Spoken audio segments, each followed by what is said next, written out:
I honestly don't even know how to fucking start this video. So I guess I'll just cut to the pre-recorded script. Hello, humans of Earth. I usually open my videos by saying, hello, little gay people on my phone, and I'm sorry, guys. That was rude of me. Hi. Hope you're having an okay day, drinking water. I love you. But today, I'm addressing broader society as I am annoyed and hurt and sad and honestly activated as fuck. I'm going mask off, woke scorched earth demon time, etc. So, you know how I have this lesbian YouTube channel and I talk about like the nuances of internet discourses and engaging in media with cognizance and empathy. If you're new here, just use context clues. It's okay, you'll catch up. But essentially, this all started as a way to increase representation for queer people, for our humanity, for our stories. And as I grew, I wanted to start analyzing our stories, unpacking them, creating a dialogue for them from a perspective that was more zoomed out than is typical for, well, the internet. And at the time, I was working as an assistant for an albeit successful subsidiary of a multi-billion-dollar entertainment corporation and seeking genuinely just a space where I could feel like a real living person outside of work. But then it started working and the channel was growing and I quit my job. And once you leave salary land and enter gig economy, I swear to God, the world shifts on its axis. Not in a way where it's better or worse. It's just fucking different. But through that, I began having the time and space to be a human, to engage with my community, to see, to hear, to listen, to love. But notice how I said time and space and not money? Notice how I said that? Because the strain that important element introduced added yet another unique layer to the year of our Lord 2026. Walk with me.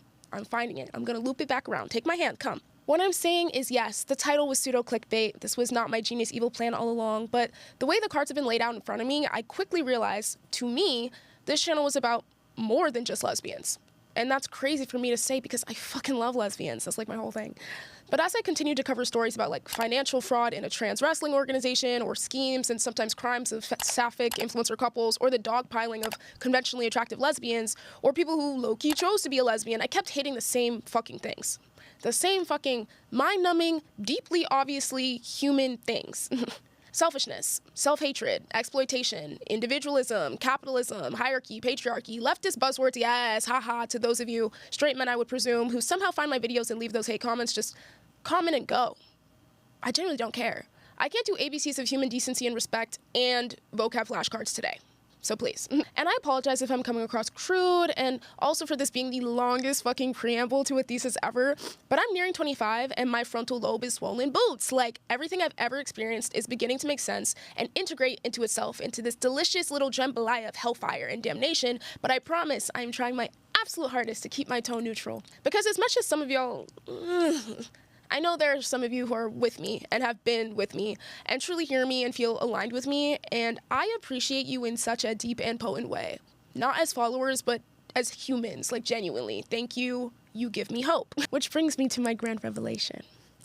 That this whole channel has been a psyop from the beginning. Whether I knew it at the time or not. Okay, brief pause from the video for a brief word from our sponsor, Incogni. So if you don't know, your date is probably online. Go Google your name, your phone number, your address, like actually do it. There's probably a whole trove of your personal information just sitting around some random place on the internet that you did not intentionally put there, brother. And depending on what's out there, it can be enough information to start putting your whole life together. And not only is it really creepy, but that amount of information can fuel scams, identity theft, fraud, stalking, harassment, and even like AI powered schemes. And realistically, you're not gonna go and track down where all this information is located and personally email them to take it down. Which is why today, I'm excited to tell you about Incogni. Incogni handles the removal process for you. You basically create an account, authorize Incogni, and then they will start automatically removing your data from over 400 data broker sites. And all you have to do is sit back and track the progress. And being able to track the process is a really cool feature too, so you don't just have to sit back after submitting something and then wonder what happens to it. Like, you actually stay up to date on exactly what Incogni is doing. They also have this thing called an exposure scanner, and it can show you where exactly your data is appearing online, and they can request recurring removals, which stops data broker sites from taking your info down just to put it right back up. Obviously, this isn't going to make you invisible on the internet, but it is one layer of privacy protection that I think is very important. So if you want to see what information about you is floating around the interwebs, check out the link down below. Use code bittnia at checkout and you can get 60% off an annual plan. Again, that's incogni.com/bittnia and the code is bittnia. because they can't catch you. They can't find you. Thanks so much to Incogni for sponsoring today's video. I am not naive. I am Gen Z. I have seen so many YouTubers say, I started making videos to make people smile, to make people happy. And I started asking myself, why am I doing this? What do I want? This is a question I posed in my The Internet's Evilest Lesbians, You and Me videos, respectively. Like, what do you want? And I think at its core, this is the thesis of like any advice or praxis I could offer anyone. What do you want? In theory, for yourself, for the world, for society, and how do your tangible actions align with that? And transparently, The Internet's Evilest Lesbians, You and Me videos were a subtle response to a Reddit thread comprised of, sorry, scorched earth petty bored losers from my past hellbent on the destruction of me, bittnia, personally, which frustrated me deeply because honestly, it prompted me to realize I'm not doing this because I want to be Black lesbian influencer T Boots. Are the perks of having a platform nice? Absolutely. It is super cool, and I'm genuinely so grateful, but that is not my point. That is not what this is to me. It is a charming byproduct. And the success of my personal brand, I truly feel and hope will always come second to my praxis and the actual ideological social work I'm trying to achieve through building this community and making these videos.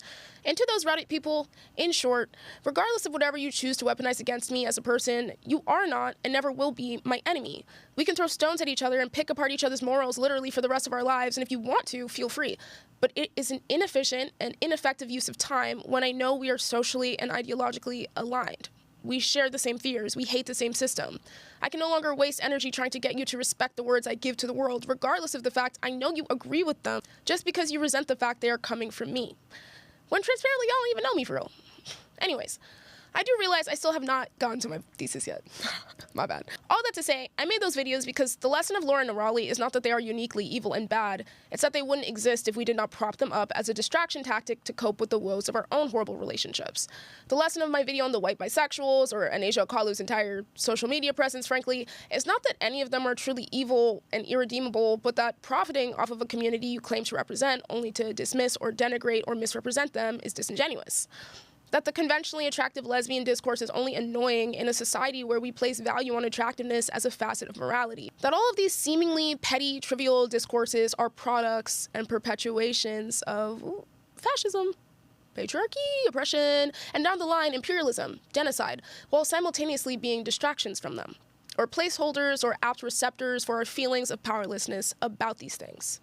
I think people fail to realize that your insecurities, your ops, your fears, or even to speak in the positive, your dream home, your dream job, your dream relationship are all facets, perpetuations of the problem that is keeping you unhappy, dissatisfied, angry. I don't want you to love yourself because I am a giving, altruistic person who is nothing but pure of heart. I want you to love yourself because if you don't, we will all die. Sounds like a leap in logic? Let me give an example. AI. Average person A wants to work up the corporate ladder, but she can't afford professional headshots, and she's not confident in her abilities to write a cover letter, so she turns to ChatGPT.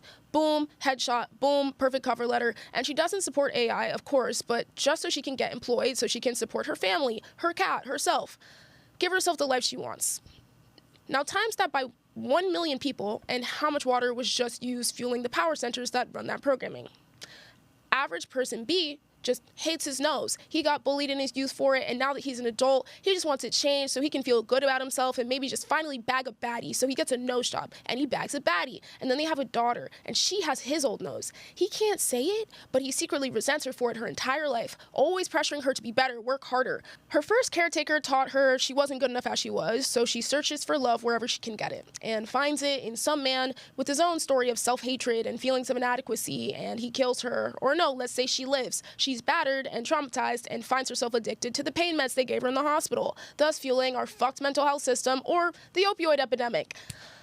I'm invoking these words, epidemic, system, AI, whatever, that we typically use as connotative placeholders for, like, bad stuff. But at their origin, they are tied to humans, human experience, human fallibilities, human insecurities, human fears. There's people behind these systems, complexes, stories. I'm just spitballing, like making this shit up off the top of my head, but the insidious, powerful stuff at the top is fueled by the quiet, subtle shit at the bottom. And it's in you. They've put it in you. They rely on the fact you will nurture it. Nurture the resentment, the bias, the bigotry, the self-hatred. And I am not just talking about traditional conservative bigots, I'm talking about you. This shit happens, actually all the fucking time, on the left. Look at Blair White and Calvin Guerra, the trans women and trans man, respectively, who pioneered the anti-transgenders movement of the late 2010s.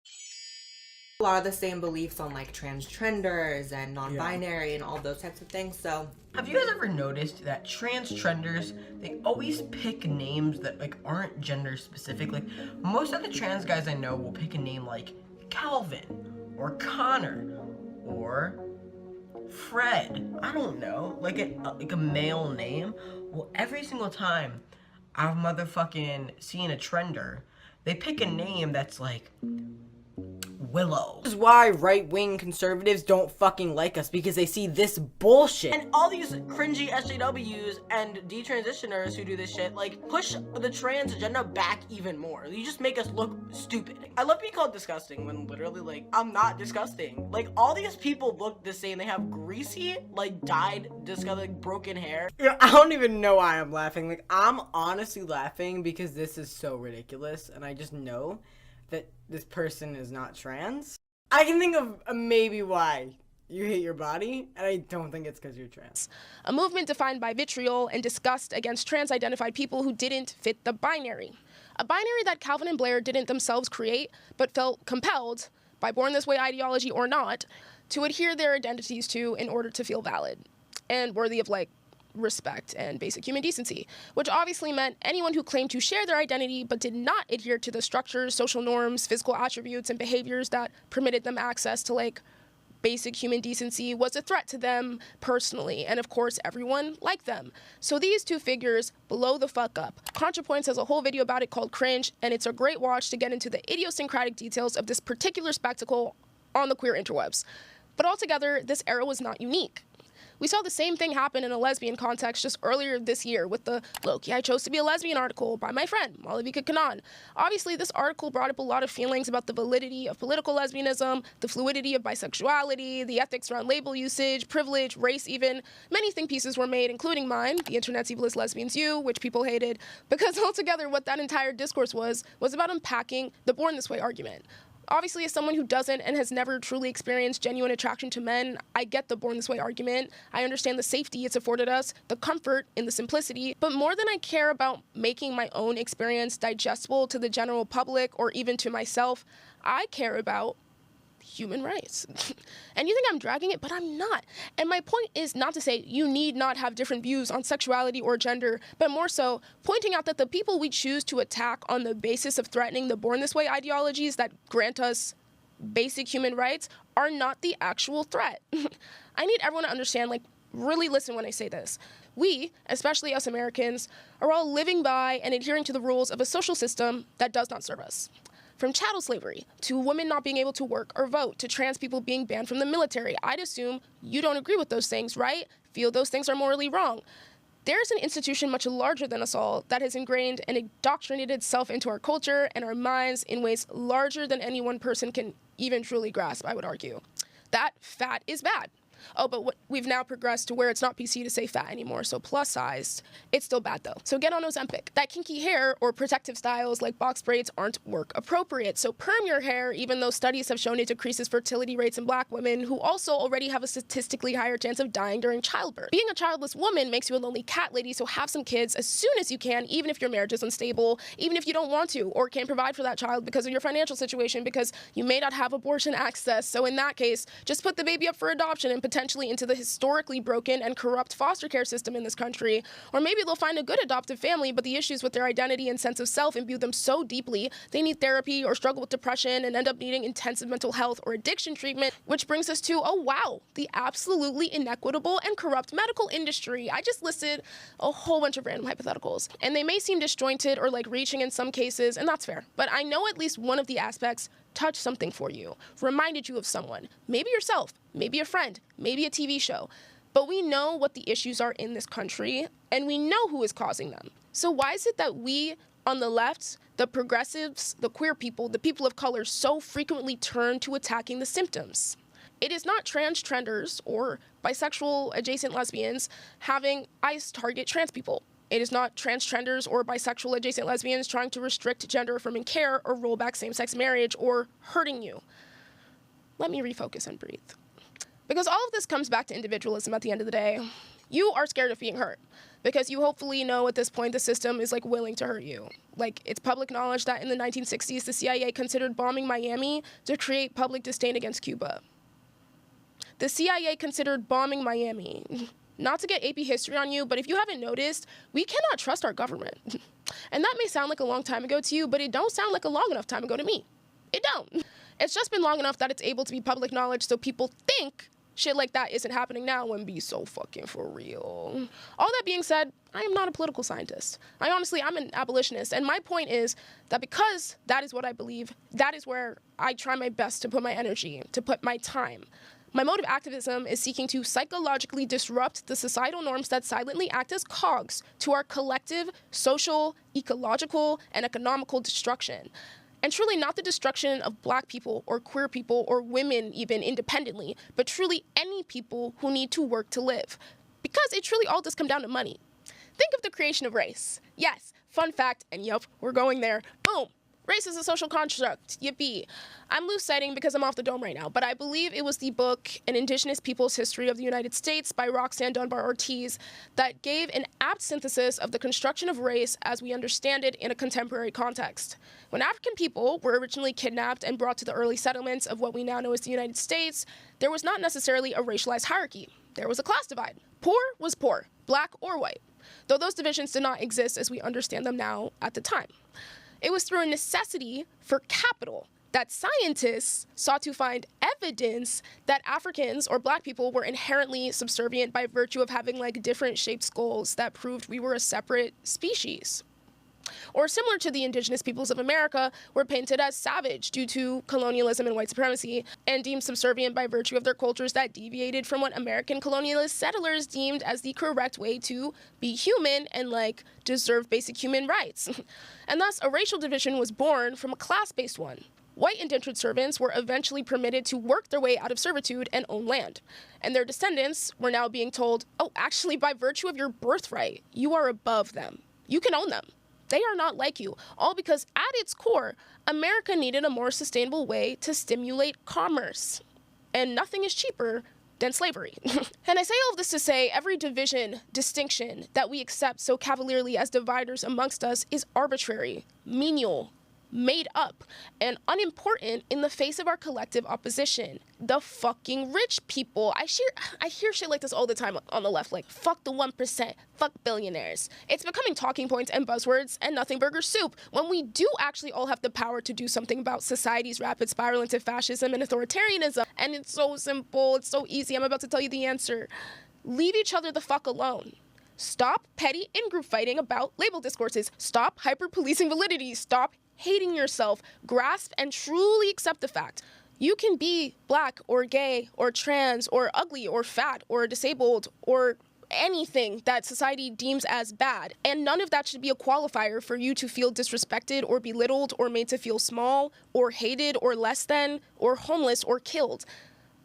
You are deserving of respect simply by virtue of being human. And if you truly believe what I just said, don't put that shit on other people. Don't project those insecurities or societal ideals onto other people, because none of those attributes are actually morally wrong. Being any of those things does not lessen the fact that you are a person. You are a human being. Society has ingrained in you that those things are bad, so you will go out there and be a little cop and do their bidding and police others who you believe are below you and celebrate others who you aspire to be like and maintain a social hierarchy that is fundamentally opposed to the concept of equality. Transgenders, colorism, texturism, bisexual, lesbians, neopronouns, furries, we do not have to all agree, and we all never will. We just need to collectively understand that mitigating each other's validity and identities to no end is just placating the patriarchy. It is playing into the hand that leads to our collective destruction. It is not praxis. You are not doing what you think you're doing by constantly enforcing semantic cultural idiosyncrasies.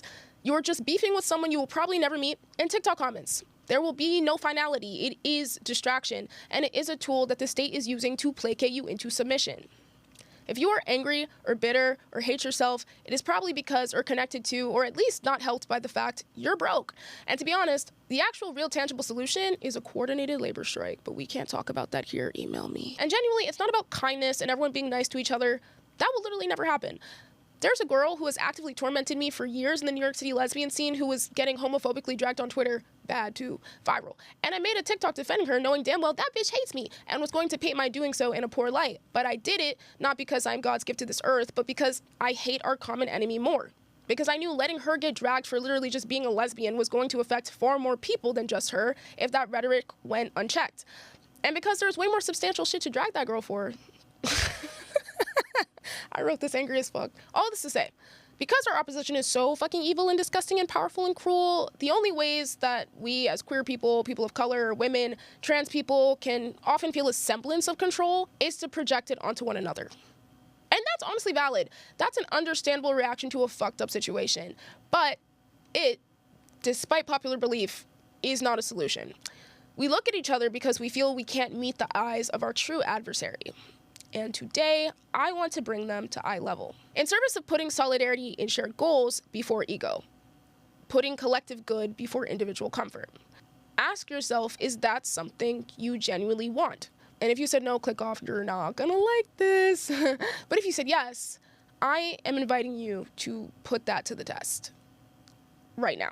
Ashley St. Clair was a conservative writer and online political personality best known for her work in right-wing media and her 2021 children's book, Elephants Are Not Birds, which argues against transgender acceptance. She has since become the subject of several high-profile legal battles, including a custody dispute with Elon Musk over their child and a lawsuit against Musk's AI company, XAI, over alleged sexualized deepfake images. But in 2026, she took to TikTok, posting an ongoing series of videos publicly renouncing many of her conservative stances and exposing MAGA and the right, of which she was once deeply enmeshed. With Elon. Get ready with me while I talk about the entire world finding out I had a secret baby with Elon Musk. For those who don't know, my name is Ashley St. Clair. I was a MAGA influencer involved in MAGA politics for almost a decade. I know. In your own words, can you tell the viewers who you are? Who am I? That's like such a loaded question because I think I'm still figuring it out, you know, after I came out of this whole cult of MAGA. You know, I say that I was trying to meet Ashley where I left her in college. So I was involved in MAGA politics for almost a decade. I got involved very young when I was in college with Turning Point USA, Charlie Kirk's organization, and ended up dropping out of school and was just very enmeshed in that and participated in the harm that contributed to Donald Trump and everything we see today.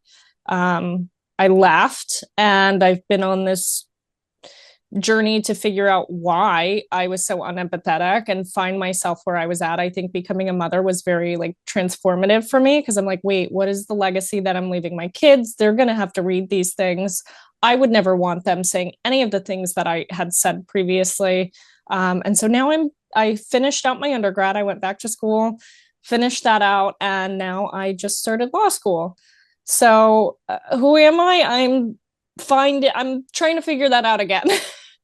That's so real. Because I feel like most notably when we first connected, I was shocked to hear you're 27, right?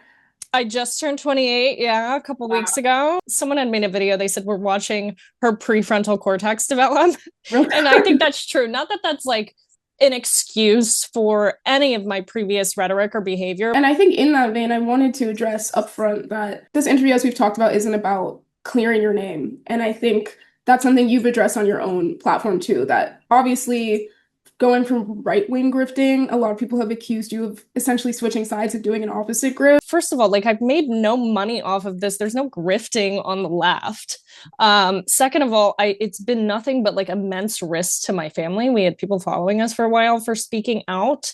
And I'm doing this because I believe it's the right thing to do. I want to have conversations like this. I want to have a genuine thinking out loud experience. I want to try to make amends and still be useful in whatever way that is. And I don't know what that is. So in a way, like I'm kind of crowdsourcing, hey, how can I be helpful? And crowdsourcing a listening ear, because for so long it was just like, no, here's my opinion. Here's the talking points I was given. And now it's kind of like, okay, let me listen. Let me try to listen and see exactly what I've been missing, and pick up the books that I wasn't allowed to read, and pick up the literature and the education that I was sequestered away from. So I think that's my goal, and just kind of living honestly. Like, again, my end goal is to finish law school and to be a lawyer. And I'm doing like the influencer get ready with me thing in between, but that's not my ultimate goal. And I want to be an advocate. And I find like your video so compelling, which I told you, because you're doing this, like, it's very camp, honestly.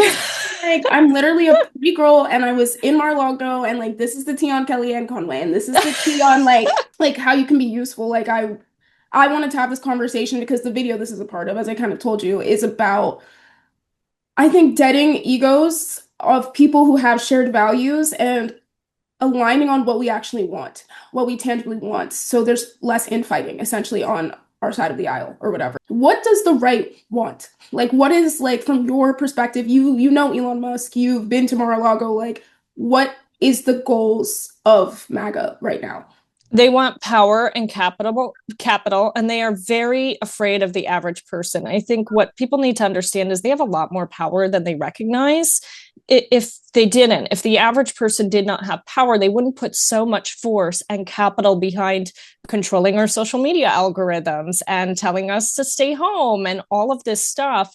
And so I think the left has a great protesting apparatus that I think is what they fear the most, is the people realizing that they do hold the power and that they've been duped for so long. I think there needs to be a great effort to overturn things like Citizens United. I saw that up close and personal. I saw that, what they did is this kind of heel turn right on the end of the civil rights era, where now everyone's kind of equal on paper. And they were like, fuck, that's a problem. So now we need to fix this. And they petitioned the courts as if corporations were political minorities, and solidified money as speech. And I think there needs to be a reckoning in that capacity, but all they want is money and power. They're normal people who have the same degenerate tendencies as anybody else, and so that's kind of my goal, is like, these people aren't scary. They're normal people, and they should be confronted. And the people who know their secrets should be speaking out. Unfortunately, there's this industry of like NDAs and silence that they operate on, and this fear mongering that, if you step out against us, you're not going to be able to get work anywhere. And so it kind of feeds on itself. And I'm someone who, I'll be okay because I'm going back to school. I'm going to law school. Like, I don't need a career on the left to be okay. I'm very privileged in that regard.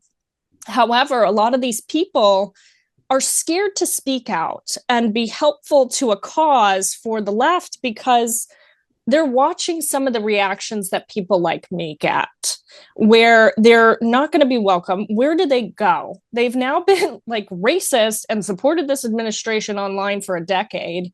Where do they go? And what is the incentive for them to speak out?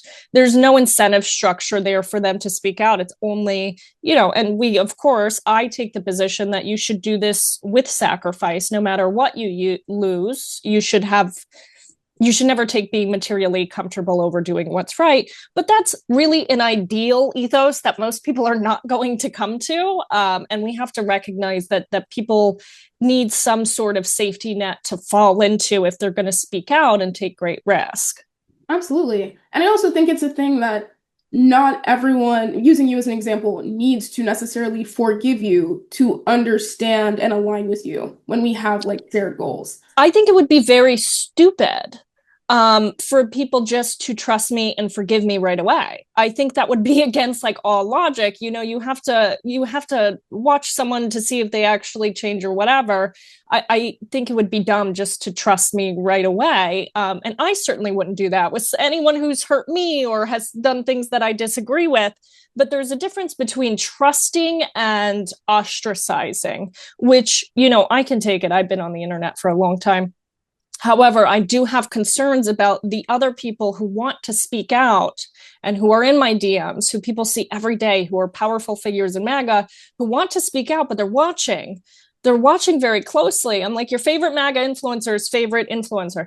And so they're seeing what happens, and they're less incentivized to speak out and do what's right if they feel like they're just going to become a headline. I think the right constructs it and the left propagates it because, and reasonably so, I'm not saying that the left has this without reason. They have reason to be like, why would we accept these people in? Why would we be kind to these people when they've contributed to cruelty?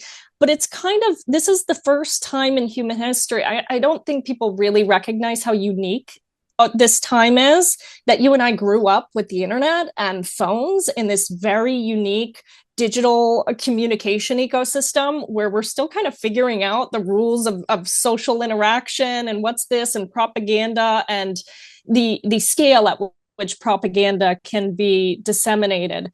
So I would ask people just to have grace for the large scale of people who have been victim to something we've never seen before in terms of mass propaganda. And that a lot of these people are not bad people. They've just been severely duped. And you could say, okay, well, they weren't duped. It's been there all along. But the first tenet of MAGA, right, is that fake news, fake news, fake news, fake news. All of this is lies. It's all lies. Everything else is lies. You're not allowed to read real news. You're not allowed to read real books. And that is a characteristic of genuine cults that we see. So I think there should just be more grace in that respect.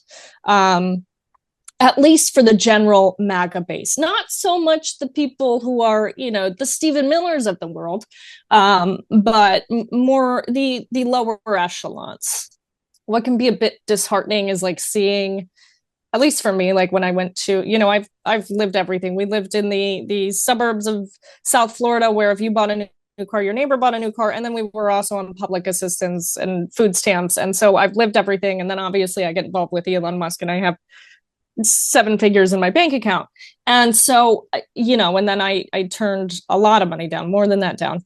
And I've seen the disease of capitalism come for a lot of people, where people are like, you kind of girl boss your way and nothing is enough. And I think we've reached a point in our culture where everyone kind of wants more. And I think that comes down to self-worth. Because even when you're talking about the MAGA people getting duped, I feel like that type of thing happens on the left too. Like, it really does come down to all of us being people and our insecurities or our fears being exploited because of identitarian reasons, because of race, because of sexuality, because of gender. And my thesis of this video is everyone should just try to like themselves, because I think the real crux of the issue here is self-hate that propagates all of this.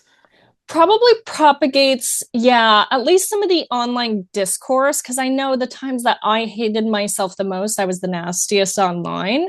So in terms of online discourse, but I also think it's just generally not being aware of things, and not being aware of the experiences of other individuals, like what it's like to live in America as someone different. And I think most people in MAGA just really don't understand that, because that's been hidden from them. For example, there's the war on CRT, massive war on CRT. They're going to trans the kids, they're going to gay the kids, and they have no understanding of what any of that means. And I know that because I was that person. And once they actually read, I think, and that's why they're so scared of people having this information, is because once they read, they realize how similar a lot of us are, and they realize that those things are going to come for them too. If you think it's only going to be these minority groups that you're excluding right now, the cruelty will come for you too. And I think that that's difficult for them to understand. I don't think there's enough education about the circular historical issues at play here. And I honestly think the same is true on the left. I say, the people in our discourses who are punching down or debating non-binary versus binary trans people, it's going to come for all of us. I think it's just that the hyper policing is just replicating the behaviors of the right, when we do it to each other. Yeah, but it's again, I also think it's great that those discussions are had, because in MAGA we couldn't have any of them. And maybe that's just like, maybe that's the totally wrong way to think, and I'm just like putting my own experience onto it. But within MAGA, it was disheartening that you couldn't have those discussions, and they'd only happen behind closed doors. And now there's so much MAGA infighting because it's just boiled over because they weren't allowed to have those discussions. But you know, it wasn't allowed to have those debates about the varying ideologies. And so, you know, no matter the varying ideologies, what I have observed on the left is that even though there's this discourse about whether it's born this way or not, or this or that, you all go out together and you hold the signs for the same cause. And that is something really beautiful and unifying, that no matter, I think there is a beautiful thing about discourse and dialogue. And once you try to stamp that out, it becomes more cult-like. And so there is something, at least rules of civility, that perhaps should be employed, because sometimes I've noticed the dissenters on the left can be rather vicious. So I think maybe the issue is more rules of civility rather than the discourse itself, because the discourse itself is what keeps that engine alive and what gets you guys out on the street in a way that MAGA can't do.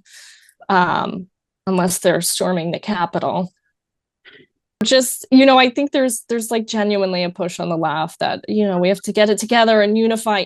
But you already are. Like, I don't think the left realizes how unified they already are, because the discourse and the dissent is being pushed onto their feeds, and they think they're far more fractured than they are.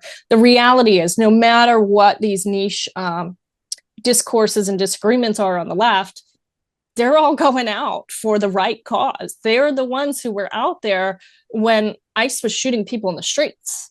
And it didn't matter what other niche discourses they were having over that. And so I just think that's important to keep in mind, especially like seeing the flaws of MAGA and how it was built. I was involved in this like from the very beginning, and I saw it build, and I saw slowly how the dissent clamped down within the party. And I do fear that the left does that, and they build the influencer apparatus, and they push down on the dissent in a way that's going to make it just kind of blue MAGA, another cult.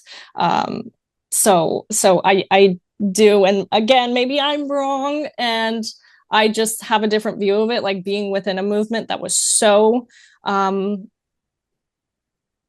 like discourse. But I think that's a really beautiful aspect of the left, is the things that annoy you guys about dialogue and discourse, I think is what actually makes it rather beautiful.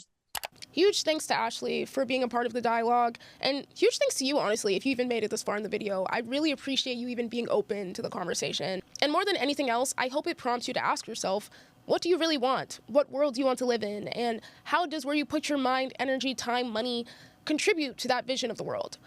I'm not saying to be a moral purist in every facet of life, like I definitely am not, but to shift your mentality, especially where it comes to queer, BIPOC, or leftist spaces, to prioritize empathy. We need not be cops. We have more than enough. Look at the big picture. When you're fighting with other queer people over identity, spaces, labels, are you protecting yourself, or are you protecting the system that's forced us all into these binary modalities of thought and living in the first place? Lesbians must only be female for female relationships because the patriarchy forced female to mean women and then forced us to be that. When it literally doesn't have to. And I don't think it's serving literally anyone that fucking much to be forced into one school of existence literally at birth.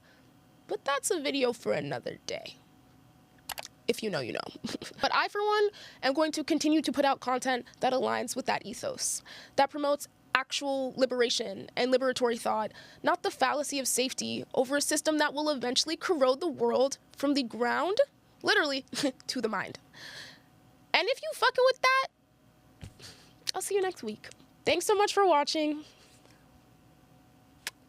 Be kind. Be nice to people. No, that's not what I want to say. I'm gonna say, and be gentle to yourself. Bye!